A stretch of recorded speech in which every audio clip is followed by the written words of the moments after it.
Hello, in this video I want to show you how to connect new Wi-Fi network with Amazon Echo Show.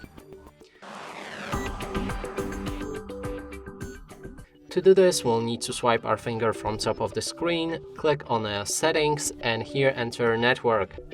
Then you'll see your Wi-Fi. You can enable or disable it. If you want to connect new network, then make sure that it's enabled. Now when we scroll down, we can click on Add Network. We can enter our SSID and security, and we can pick whichever one we like. But if you want to connect the different router with your Amazon Echo Show, then just choose whichever network you have right here and then enter the password. Click Done, connect, and you'll be automatically connected with that network. And that's it for this video. Hope you like it. Please consider subscribing to our channel, leave a like and a comment below.